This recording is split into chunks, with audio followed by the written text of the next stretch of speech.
අයිබෝවන් වෙනත වගේම සතුටින් පරිස්සමින් ඉන්න ඇති කියලා හිතන ඔයාලා හැමෝම ඔන්න ඉතින් රතු පාටින් රඹුටන් හැම තැනම පේන රඹුටන් වාරේදී රසවත් රඹුටන් කරියක් හදාගන්නේ කොහොමද කියලා ඔයාලට කියලා දෙන්න තමයි මම ආවේ.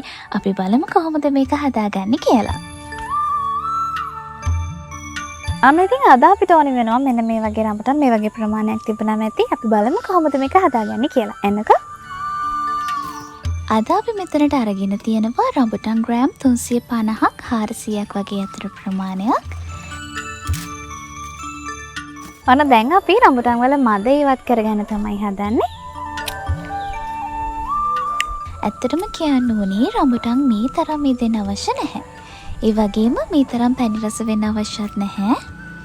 රඹුටන් පැණි රස වුණා කියලා අපි හදන්න යන ව්‍යංජනයේට ලොකුවට පැණි රසක් එකතු වෙන්නේ නැහැ. ඔන්න ඔය ටික මතක තියාගෙන රඹුටන් තෝරගන්න. ඊළඟට අපි මේකට අවශ්‍ය වෙන පොල් කිරි කෝප්ප දෙකක් වගේ හදාගමු. ඔන්න දැන් අපිට තියෙන්නේ අපිට ඕනි කරන පොල් කිරි ටික හදාගන්න.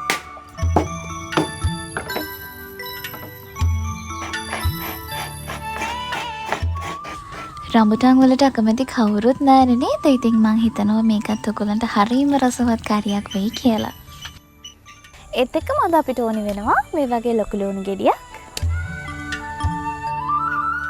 ඊළඟට අපි ගන්නවා අම මිරිස් කරල් දෙකක්. ඊළඟට අපිට ඕනි වෙනවා සුදු ලුණු ගෙඩියක්. ඊළඟට අපිට ඕනි වෙනවා රම්පේ සහ කරපිංචා.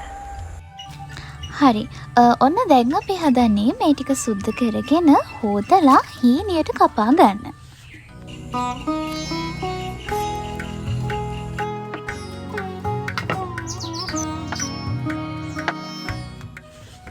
ඊළඟට අපි ඇත්තලියක් ලිපේ තියලා තෙල් ටිකක් දාගමු. තෙල් එක රත් වුණාට පස්සේ ඔලු හාල් තේ හැඳි කාලක් මම එකතු කරනවා. ඒ වගේම අබ තේ හැඳි කාලකුත් එකතු කරගමු. ඊළඟට අපි කරපිංචා ඉත්තක් එකතු කරගන්නවා. ඒ වගේම රම්පේ. අපි මේකට එකතු කරගන්නවා කපාගත්ත ලොකු ලුණු ගෙඩියක්. ඒ ටික එකතු කරලා ඔන්න හොඳට හැඳි ගා ගන්නවා. ඊළඟට අපි එකතු කරනවා සුදු ලුණු බික් 3ක්. කපාගත්ත මිරිස් කරලෝ දාගෙන අපි හොඳට මේක හැඳි ගා ගන්න ඕන. ඊළඟට අපි එකතු කරනවා කුරුළු පොත්තක්. මේ ටික හොඳින් හැඳි ගා ගත්තට පස්සේ තමයි අපි අපිට අවශ්‍ය කරන පහේ ටික මේකට එකතු කරන්නේ. මිරිස් තේ හැන්දක්, කහ කුඩු තේ හැඳි කාලක්, බෙදපු 3-5 තේ හැන්දක් වගේ එකතු කරගන්න. ඊළඟට ගම්බිරිස් තේ හැඳි භාගයක්. ඒ වගේම රස පමණට ලුණු. අවශ්‍ය කලවල ඔක්කොම ටික එකතු කරගත්තට පස්සේ අපිට පුළුවන් මේ ටික හොඳින් කලවම් කරගන්න. පහේ ටික ඔක්කොම එකතු කරලා අපි හොඳට කලවම් කරගෙන ඊළඟට කරන්න යන්නේ රඹුටන් ටික එකතු කරගන්න එක. රඹුටන් එකතු කරනකොට පහේ හොඳින් උරා ගන්න කියලා සිදුරු කරගන්න අවශ්‍ය නැහැ. ඇත්තටම උෂ්ණත්වය වැඩි වෙනකොට නිකන්ම මේ රඹුටන් ටික පැලිලා අපේ හොද්දට කලවම් වෙනවා. ඉතින් ඒ නිසා අමුතුවෙන් මේක සිදුරු කරන්න ඕනේ නැහැ. ඔන්න බලන්න හරියම ලස්සන පාටක් එනවා. මේ වෙලාවේදී අපිට පුළුවන් අපි හදාගත්ත කිරි ටික මේකට එකතු කරගන්න. රඹුටන් ටික වැහෙන ප්‍රමාණයට තමයි අපි කිරි ටික එකතු කරගන්නේ. කිරි එකතු කළාට පස්සේ අපි ගන්නවා හොඳින් කලවම් කරන්න ඕන. එහෙම නැත්නම් කැටි ගහන්න බලනවා. රස්නේ ටිකක් වැඩි වෙන්න ඕන නිසා ඔන්න මම මොට්ටියකින් මේක වහ ගන්නවා.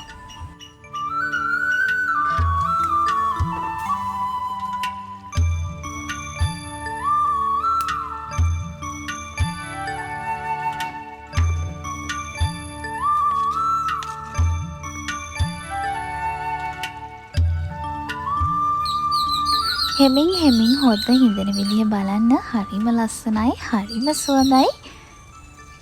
අන්න ඉතින් මේ වගේ වෙනකොට මේ වෙලාවේදී අපි මේක ලිපෙන් බා ගන්නවා.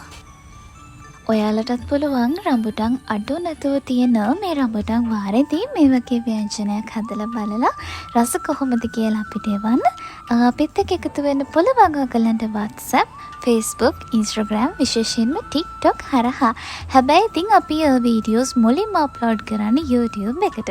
YouTube එක subscribe කරලා තියාගන්න.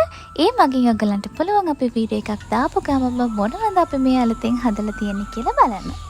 අපි කාලා බලමු. ඇත්තටම හරිම රසයි. රම්බුටන් නිකන් කද්දි වගේම මේ වගේ ව්‍යංජනයක් හදලා කද්දිත් හරිම රසයි. ඉතින් මං කියනවනේ හැමදාම මං කියන එක අහන්න නැතුව ඔයගලට පුළුවන් ගෙදරදී උත්සාහ කරලා බලන්න. ඉතින් එහෙනම් අදට ගිහින් එන්නම් සතුටින් පරිස්සමින් ආදරයෙන් ඉන්න. අතරම මේක මාරම රසයි අපි නිකන් කන රම්බුටන් කියලා හිතන්නවත් බෑ. ඉතින් මේ රම්බුටන් වාරේ ඔයගලන්ට පුළුවන් අනිවාර්යෙන්ම මේක උත්සාහ කරලා බලන්න. හැබැයි හදලා බලලා නිකන් ඉන්න එපා. අපිට රස කියන්නත් අනිවාර්යෙන්ම ඕනේ. ඉතින් අදට ගිහින් එන්න අපේ YouTube නාලිකාව subscribe කරන්න. ඒ වගේම අපේ අනිත් සමාජ මාධ්‍ය හරහා අපිත් එක්ක එකතු වෙන්නත් ඔයාලට හැකියාව තියෙනවා. ඉතින් අපි නැවත හමු වෙනකන් සතුටින් පරිස්සමින් ආදරයෙන් ඉන්න. සුබ දවසක්.